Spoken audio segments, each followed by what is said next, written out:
Live with studios in Midland and Odessa, you're watching CBS7 First Alert News at 9. Seeing my friends after a long summer, Texas. and definitely meeting new teachers and having new friends. Those are just a few of the things that students at MISD say they're excited about as they begin the 2023 school year.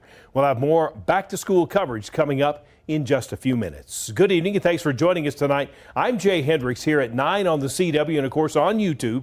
Here with Chief Meteorologist Tom Teever. As we just said, today was the first day of school and it was a hot one, which makes today a CBS7 First Alert Weather Day. Tom, more heat on the way? A lot more heat on the way. Today we saw temperatures up to 107 degrees, which was a record high for today, but temperatures were all the way up to 109 in Fort Stockton, McCamey, Cayenosa, down towards Presidio, 113 at Castellon, 116 at Rio Grande Village. So again, incredible heat to deal with out there across the area. We're trying to cool off, but still though, looking at temperatures in the upper 90s to low triple digits with 100 in Big Spring, above 100 in Monahans, Pecos, triple digits out towards the Wink area, and still 106 down towards Terlingua at the present time. So again, taking a little while for things to cool off and not much breeze to help us out there. Things are just hot, and looking at the forecast trend, well, it's not going to change too much here over the next couple of days. We'll be 105 plus through Friday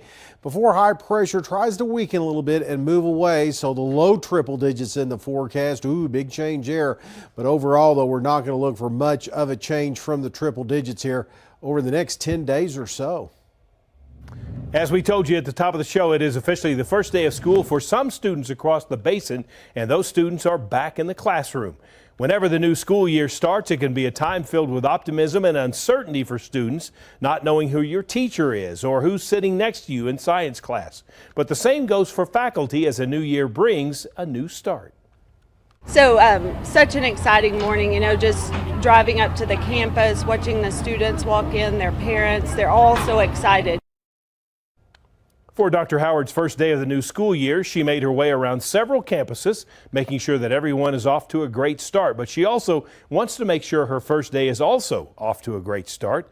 It is her first school year, as we said, and she that is as superintendent, and has been prepared for the new year in multiple ways to make sure that MISD has all it needs for student success. We've made quite a few leadership changes on our campuses. We have a new principal here at Scarborough Elementary, excited for Ms. Smith to lead here. But also the culture and the expectations. We have a new ELAR curriculum and a phonics-based literacy program. And so really excited to bring some of those things to the district that are a need and that can really move the needle for us. She went on to say that she is excited for the new year and can't wait to see the students of MISD accomplish all of their goals and to have a great first day. It was also the first day for some students and teachers in the Ector County Independent School District. As you can imagine, it was an emotional time for parents as they once again dropped their kids off for school, but also for parents at Burleson Elementary. It was a quick and easy drop-off. They were excited and nervous. Mixed emotions, yeah. Nervous for a safe school year, but all in all, I think it's going to be a good year. And like every year, Superintendent Dr. Scott Murray visited schools all over the district for the first day of school. Now, not all ECISD classes started today. Grades 7 and 8 and 10 through 12 start this Monday, August 14th. As we are buzzing about kids getting back to school, some groups are thinking about keeping them in the classroom. Communities and schools in the Permian Basin says it has seen the number of kids at risk of dropping out repeatedly rise each year. They say about 35,000 students in ECISD and MISD alone are considered at risk. Students considered at risk are experiencing a wide range of challenges, from either being held back a grade or facing expulsion or incarceration. Not everyone is in need of the program's help, but if they do, a CPISB staffer can help a student with everything from basic needs to therapy. So their job is to act as the catalyst, right? The hub to bring all those services directly to the student and to the family at school, so they don't have to go out and search for it. Some challenges here in the Permian Basin include a high cost of living and the temptation to begin working in the oil and gas industry prior to graduation. Last year, the program managed 2,100 at-risk cases. This year, they are expanding to 7 more schools and hope to manage about 3,000. Switching to some college education news, UTPB named Chris McCullough as the new head football coach for the team. He is the youngest ever head coach in Division II college football at the age of 28. McCullough started his coaching career in 2020. He is one of the rising young stars in Division II football, and he wants to pave the way for younger coaches in the college level and help players be successful off the football field. I love impacting the student athletes at the college level. I love the 18 to 25-year-old age range where you truly change lives. I mean, that's a period of time I truly think that they grow as men. It's going to set them up to be future businessmen, future husbands, future fathers. UTPB's first game is on September 2nd against Texas College, as the team is looking to have a winning season for the first time since 2020. As we said earlier, today was the first day of school for many students across the Permian Basin, but for some former MISD students, it was the start of their career. Midland Memorial Hospital collaborated with MISD and other organizations for internship opportunities. The program's search program introduced 7 interns that will work at Midland Memorial for the entire school year. Project Search allows young adults that have developmental disabilities like autism, ADHD, and intellectual disability the chance to work in a competitive environment like a hospital. The interns are ages 18 to 22, and they go through orientations for the first couple of weeks before being able to shadow hospital employees. And that's about 4 hours, and they come back to the classroom just to debrief, maybe do a little journal. So they're learning job skills, but they're also learning life skills. The goal of this program is for these interns to continue employment at Midland Memorial, but also they can expand their horizons to work in other parts of the country as well. The Odessa City Council voted 6-1 last night to pay hundreds of thousands of dollars to former employees. You'll remember the council fired city manager Michael Marrero and city attorney Natasha Brooks back in December of 2022. The firings were seemingly without explanation and angered some in Odessa who were not allowed to speak out at that meeting. One of those citizens, attorney Gavin Norris, who says these payouts are expected in a situation like this, but citizens still have the right to know what's going on in government. Details of these settlements should be available to the public, and I think citizens should know. We should know whether we have government, city council members and a mayor who are governing out of spite and personal agenda versus actually trying to look out for the people. According to our news partners with the Odessa American, the former city manager will be paid $250,000 and former city attorney will be paid $180,000. The new city manager, John Beckmeyer, is scheduled to start his tenure with the city tomorrow. We are tracking crime now. Odessa police responded to a shooting this morning in the 500 block of South JBS Parkway. According to a release from the Odessa Police Department, a 23-year-old man had been shot in the shoulder by an unknown person. Police say the victim was uncooperative with police and was taken to a local hospital with serious bodily injury. The person they are looking for is said to be a Hispanic man in his early 40s, driving a black Cadillac Escalade. Anyone with information in reference to this incident is encouraged to contact Odessa Police or Odessa Crime Stoppers. Tracking crime now across the nation, as we just learned a few minutes ago, an Ecuadorian presidential candidate known for speaking up against corruption was shot and killed today at a political rally in the capital, an attack that comes amid a wave of startling violence in the South American country. Fernando Villavicencio was one of the 8 candidates in the Ecuadorian election. We will, of course, keep you updated as this story develops. Back here in the Permian Basin, the Odessa Police Department is warning Odessans of a phone scam. According to various reports, a caller has been claiming to be an OPD officer. They then tell you that or tell the scam victim that there is a warrant out for their arrest. The scammer will ask for the victim's social security number and other personal information. There are also reports that the scammer will tell the victim that they owe money and there will be consequences if they hang up. Odessa Police would like everyone to know that officers will never ask for payment over the phone. If you receive a call like this, it is important that you do not give out any personal information, and best of all, hang up. Now for a look at today's top headlines shown here in real time with real viewers on CBS7.com. See all of these stories and more. You can download our app by visiting our website at CBS7.com. Still ahead tonight, apocalyptic fires blaze through Hawaii, killing at least 6 and displacing more than 2,000 people. What we know about the wildfires up next here on CBS 7 News at 9 on the CW.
Deadly wildfires are raging across parts of Maui, Hawaii's second largest island.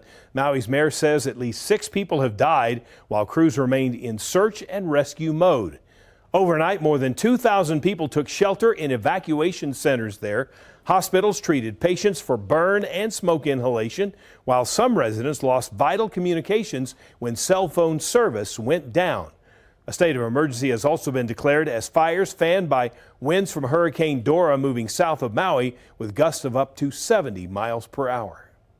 We never anticipated in this state that a hurricane, which did not make impact on our islands, will cause this type of wildfires. Wildfires that wiped out communities, wildfires that wiped out businesses, wildfires that destroyed homes. This is how bad it is. FEMA and the military have been called in to help with the evacuation of Hawaii's National Guard. Well, record heat today across West Texas, and it looks like it's going to continue. We'll talk about that. Peek at the weekend coming up next.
Now, from the CBS7 First Alert Weather Center, here's Chief Meteorologist Tom Tiefertiller. Well, again, we saw some wickedly hot temperatures out there today. Rio Grande Village, the hottest in the state and one of the hottest in the country at 116 degrees, 112 at Castellon today. And we saw 109 Cayenosa, Wink, McCamey, Fort Stockton, Presidio, and a few other places too across West Texas as temperatures were extremely hot. Again, 107, a record high out at the Miller National Air and Spaceport, and that was commonplace for Odessa and Big Spring. 104 in Andrews. So again, we're going to see more of this, unfortunately, in our forecast for the rest of the week. Trying to cool off.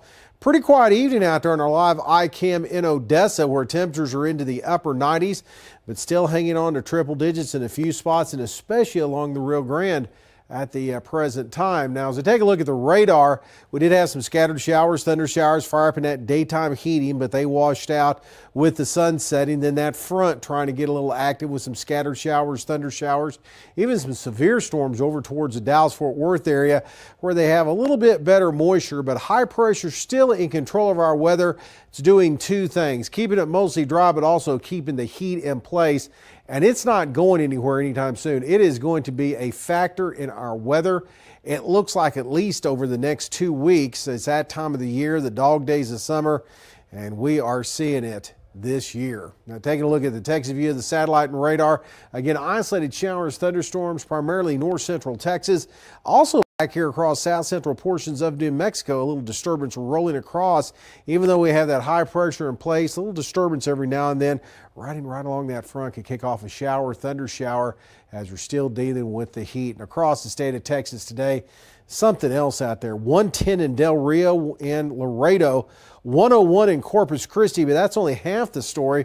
At one time, heat index values were in excess of 20 degrees, I should say, across the coastal bend. So something else across the state. We're not going to get much relief from any rain other than isolated shower, thunder shower possible across the mountain areas tomorrow afternoon. And there may be one or two that rides along that stationary front. So we can hope for a cooling shower or two. The rest of tonight, though, things will be pretty quiet and rather warm into the overnight hours. And then tomorrow back to near record highs, if not above them, tomorrow afternoon. And that's really the trend for the rest of the week. High pressure breaks down just a touch. And with that, we see temperatures not as hot, but still staying in the triple digits again all the way through next week.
Now, sports with sports director Jacob Brandenburg from the Ford Sports Desk. Wink started last season 12-0. I was at the Wildcats' third-round playoff game against Albany, and I think Wink would have won that game if not for too many mistakes. Albany went on to win the state championship. It's a hard one to swallow. It took me a long time to watch that video, and I honestly have only watched it a couple times. I feel like our season ended way shorter than it should have. The legendary senior class that led that team is gone. We lost a lot of leadership. Those guys have won 41 games for us here over the course of 4 years. When we had to have a play, it was Cannon and Jordan or running behind Jesse. Well, we don't have that anymore. There's a lot of people that you just can't replace, but I feel like we have a lot of people coming up, and this team's going to be, it's still something special. I mean, we still have a lot of talent. There's a lot of guys out there that are still competing their butts off, and they're gonna do good for us. Wink will hang its hat on defense with tons of experience there. We're loaded linebackers. A couple years ago, we were searching for number 3. We had 2 good ones. We were searching for number 3 and didn't have much depth. Texas Black. Now we're about 6 deep there at linebacker. All of them can play. I got to give it to our D-line, all 4 of them, including me. I think we got a very powerful front, and I think that's something that Wink is very strong for. Tarragano, Grayson Ellis, Skyland Copeland, and Eddie Ray Mendoza will lead the offense from the trenches. Behind them is a host of ball carriers. I feel like we have 4 or 5 running backs that if they got the ball, consistently every game, they probably can have, 1,500 yards rushing each. Ready. At quarterback, it's a battle to replace Cannon Gibson between his understudy, Jaden Talley, and Kermit transfer, Jeremiah Gallardo. And I think they're both really talented, and they can produce what we want.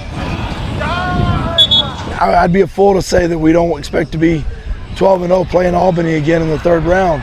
That losing feeling's not something that you enjoy at all, and I think all the returning players never want to experience that again. We got a lot of new faces, new coaches, new athletes, but I think our goal is still the same. We're going to go get that state title, and that's going to be our goal for the whole season. Now, it's actually written into my contract that if I visit Wink football, I must also go inside and visit Wink volleyball. Coach Heather Archibald and the Lady Cats have perhaps the most consistent winner in West Texas, at least when it comes to volleyball. They've been to at least the 4th round of the playoffs for 4 years in a row. They haven't lost a district game since 2018. Wink also has one of the best players in the state with junior Aislinn Dewberry. Wink is a 2A school and will spend the next few weeks gearing up against 3A and 4A teams. And it's college football season also. UTPB began practice this morning. The Falcons enter year 1 under new head coach Chris McCullough. UTPB had a 5-6 record last season. The Falcons were recently picked to finish 7th in the Lone Star Conference this fall. But this team is full of talented transfers, including their quarterback, Kenny Hernser. He followed McCullough from East Central in Oklahoma. And with so many new players and coaches, relationship building is key. The big thing for us and what's going to dictate our season is our brotherhood and our family culture. Like, we have all the talent in the world. Like, if you watch these guys practice, you feel like you're at a Power 5 practice. There's a lot of talent out here. But none of that matters if we don't gel together as a family. It's easy with those guys from East Central that came with me, 6 or 7 of them. So I already got that relationship with them. We got a really good group of leaders coming back from UTPB last year that are eager to win and want to win. So it's really just been smooth sailing, connecting with these guys and getting to know them. The preseason rankings, coaches say it doesn't matter, which it doesn't in the grand scheme of things, but it does matter to these guys, and it gives fuel to the fire. UTPB's first game will be at home on Saturday, September 2nd. The Falcons will host Texas College. That game will be at Astound Broadband Stadium in Midland. Stick around, we've got more after this quick break.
All right, before we go, it wouldn't be the first day of school without those back-to-school pictures, but we've got some to show you.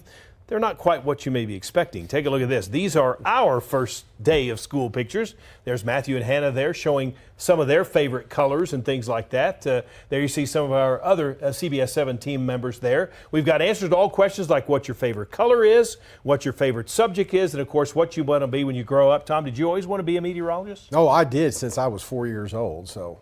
Okay. I always wanted to be a TV weatherman. Well, and I actually wanted to be an orthodontist, to be honest with you. Oh, but my goodness. I really did not prepare, and so that was kind of eye-opening that I was behind, and so I did not go that route. Instead, went with radio television, and then turned into what we're doing now. But as you can see, there's all of our team. There's Craig. There's lots of our folks there. There's Matthew and Hannah again. So, yeah, it looks like we had a lot of fun. Yeah. Sawyer was there, too. Yeah. Yep. So, again, we want to show you our first day back-to-school pictures. I hope you have plenty of your kids as well. Mary Kate and I borrowed someone's backpack. It looked like I was actually heading back to class. I was ready, wasn't I? Thanks for joining us here for CBS7 First Alert News at 9 on the CW. We'll see you back here at 10.